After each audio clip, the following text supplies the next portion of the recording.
जय श्री कृष्णा दोस्तों। राधे राधे। कैसे हैं आप सब लोग। दोस्तों, आज मैं आपको भाद्रपद माह के शुक्ल पक्ष में आने वाली अनंत चतुर्दशी व्रत की कथा सुनाऊंगी। दोस्तों, इस साल 28 सितंबर को अनंत चतुर्दशी है। हर साल यह पर्व भाद्रपद माह के शुक्ल पक्ष की चतुर्दशी तिथि को मनाया जाता है। अनंत चतुर्दशी पर भगवान विष्णु के अनंत रूप की पूजा की जाती है, इसलिए इसे अनंत चतुर्दशी के नाम से जाना जाता है।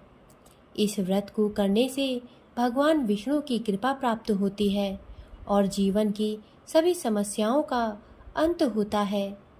इस दिन विधि विधान से भगवान विष्णु की पूजा के साथ ही इसकी व्रत कथा भी जरूर पढ़नी या सुननी चाहिए।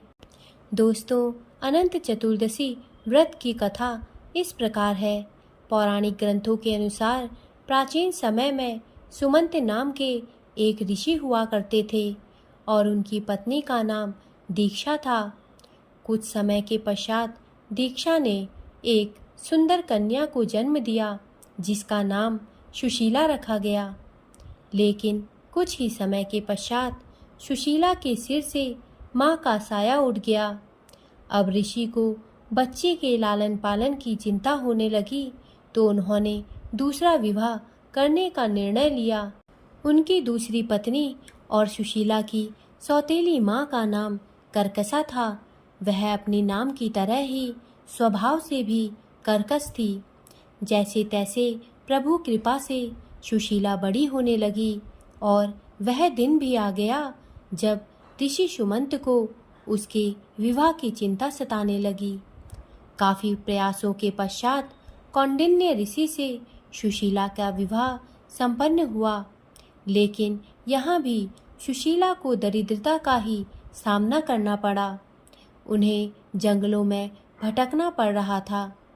एक दिन उन्होंने देखा कि कुछ लोग अनंत भगवान की पूजा कर रहे हैं और हाथ में अनंत रक्षा सूत्र भी बांध रहे हैं। सुशीला ने उनसे अनंत भगवान के व्रत के महत्व को जानकर पूजा का विधि विधान पूछा और उसका पालन करते हुए अनंत रक्षा सूत्र अपनी कलाई पर भी बांध लिया। देखते ही देखते उनके दिन फिरने लगे। कौंडिन्य ऋषि में अहंकार आ गया कि यह सब उन्होंने अपनी मेहनत से निर्मित किया है। काफी हद तक सही भी था, प्रयास तो बहुत किया था। अगले ही वर्ष ठीक अनंत चतुर्दशी की बात है। सुशीला अनंत भगवान का शुक्रिया कर उनकी पूजा आराधना कर अनंत रक्षा सूत्र को बांधकर घर लौटी तो कौंडिन्य को उसके हाथ में बंधा वह अनंत धागा दिखाई दिया और उसके बारे में पूछा। सुशीला ने खुशी खुशी बताया कि अनंत भगवान की आराधना कर यह रक्षा सूत्र बंधवाया है। इसके पश्चात ही हमारे दिन बुहरे हैं।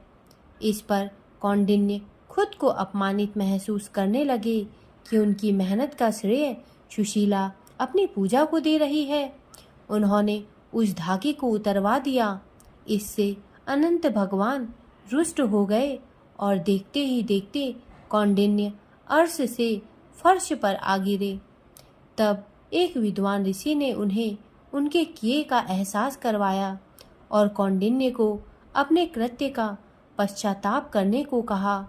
लगातार 14 वर्षों तक उन्होंने अनंत चतुर्दशी का उपवास रखा। उसके पश्चात भगवान श्री हरि प्रसन्न हुए और कौंडिन्य व सुशीला फिर से सुखपूर्वक रहने लगे। दोस्तों, मेरे द्वारा दी गई जानकारी यदि आपको अच्छी लगी हो तो कृपया मेरे चैनल को सब्सक्राइब करें तथा मेरे वीडियोस को लाइक करें। धन्यवाद।